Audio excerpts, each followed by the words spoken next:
Well, guys, there's our problem. The torque converter is a little fried. Oh, that's not good. Hey guys, welcome to another video. In today's video, I'll be dropping a transmission out of this F-350 Super Duty. This is a 2008, and it's actually been Cummins swapped. Even though it has a Cummins in it, the process should be very similar to your factory Powerstoke motor or V10. I mean, it should be really close. Mostly transmission removal is the same, whether it be a Dodge, Ford, or Chevy. It's kind of all the same procedure. Drive shafts, we got to get the cross member, transfer case. I don't know whether I'm going to pull the transfer case separately or bring it all down as one unit. And then we got to get the bell housing bolts and then the torque converter bolts. And then of course the transmission lines and any wiring and linkages that needs to be taken off. So I put some floor dry on the transmission fluid that was leaking. I'm going to just go ahead and drain the transmission out, get all the fluid out of it, and then probably start on taking off the front and rear drive shafts. So I got the fluid all drained out. We're going to go ahead and remove the rear drive shaft first. These are 12 millimeter 12-point bolts.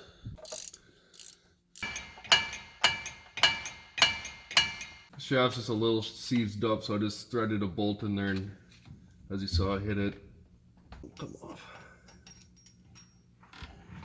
I'm gonna drop that hanger bearing so the whole drive shaft lays on the ground, because this will just be in the way when I'm trying to get the transfer case out. Yeah, so these hanger bearing bolts are just a 9/16. Now let's put that one back in by hand a little bit so the drive shaft doesn't fall on my face.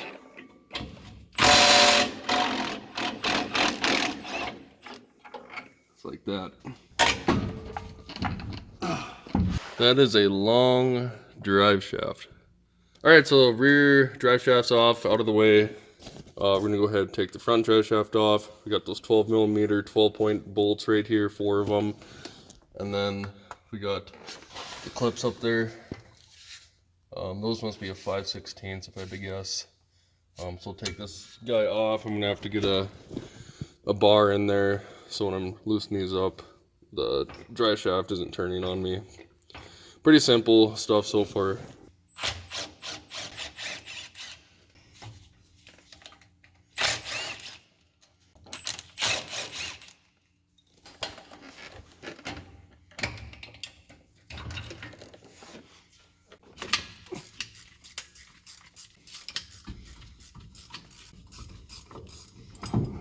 Okay guys, drive shafts are off. The next thing you're going to want to do is disconnect your transmission lines and any wiring harness that is connected to the tranny or transfer case. There's a couple in the transfer case. This one's an electronic shift, as you can see, so I'm going to have to take this off, get this whole harness out of the way. There's about 3 wires coming off of it. I got to get that out of the way. And then of course I got my shift linkage up here. I got to get that off. It's pretty self-explanatory. You just want to get any line, just anything that's connected to the transmission, we got to get that out of the way. I'm probably not going to film this because it's pretty self-explanatory. And then I got the dipstick tube right there. I think that just pulls right out.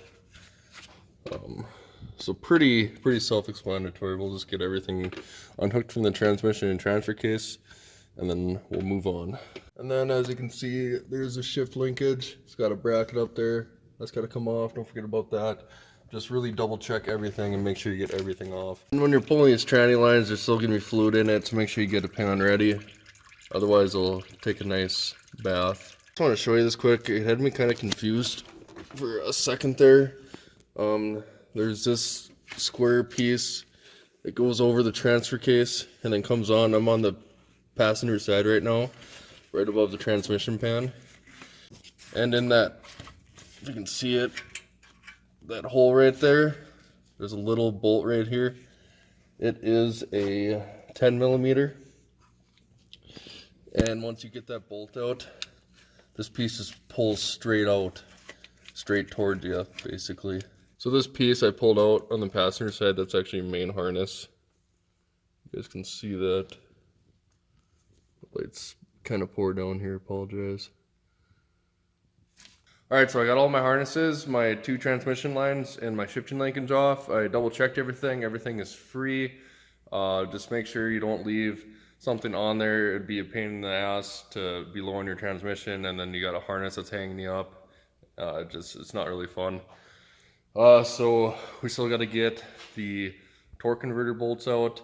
We have to get the bell housing bolts out, and then we'll do that cross member. Looking at this thing a little bit further, I'm on the passenger side. There's my turbo for reference. So you can see the starter right there, and then right above it is the access hole that I need to get to my torque converter bolts.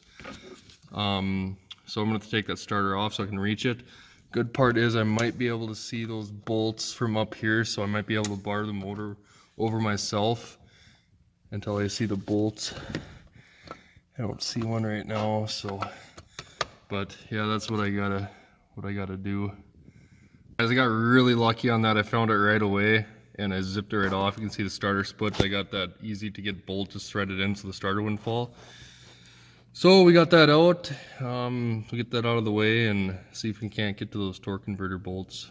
The starter's off and we have access to our torque converter bolts via that upper hole there. That's where the starter was, obviously. You can see the flywheel right there. Alright, so if you look right there, you can see one of the torque converter bolts showing up. I tried putting my ratchet on my alternator nut and spinning it, but the belt's slipping, so I'm underneath on the harmonic balancer. I believe that's a 16 millimeter that I'm using. I'm just going righty-tighty on that, and it's barring the whole motor over so I can get those 6 torque converter bolts. I might get a buddy to help so I can watch because it's kind of hard to guess, but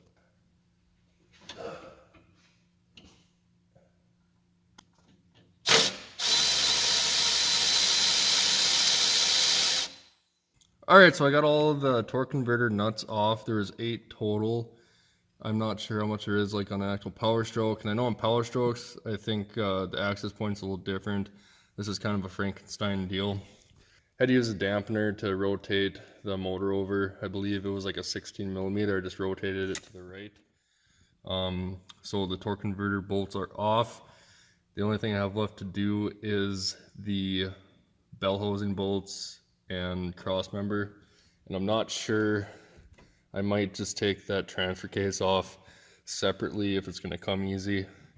I'm going to go check on that quick here. Seeing that there's a lot to let down here, I think I might just go ahead and take the transfer case off just because it's going to be kind of tricky pulling everything away with all this weight, and my tranny jack isn't the greatest.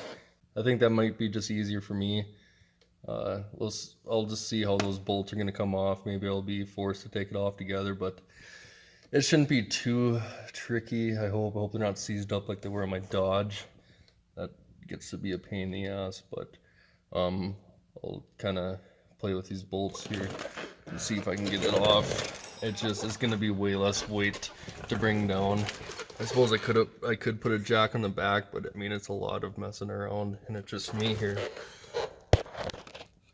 So I got to get those bolts out. I believe there's 6. So these bolts are actually coming pretty nice, so I might just go ahead and take the transfer case off. As you can see, those top bolts, I'm using like an S-style wrench, and it's working pretty good. I told myself if I get those top bolts off, I'm taking this baby down. And the size I'm using is a 13 millimeter, if you can see that.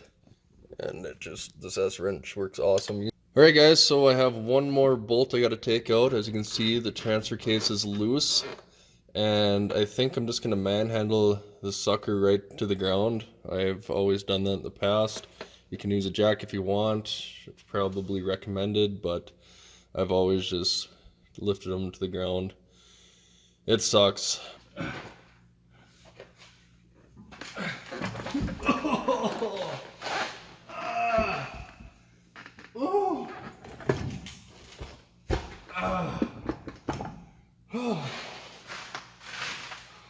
Victory.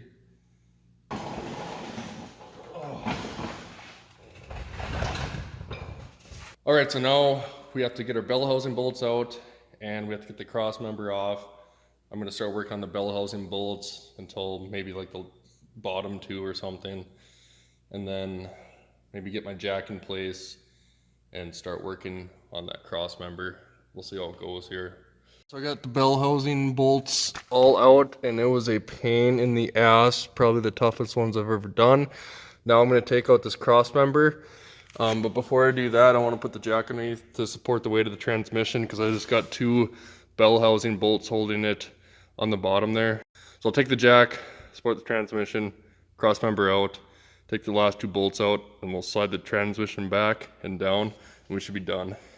Cross member looks pretty simple. We just got a couple bolts there and a couple bolts over there, and then two bolts underneath the transmission. Pull the cross member out, take the last two bell housing bolts out, right there and there, and the tranny is free.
There she is, guys. You see how I put a ratchet strap around? Make sure you do that. Very important. Otherwise you'll lose her on the jack. Nice. Well, cheers, boys.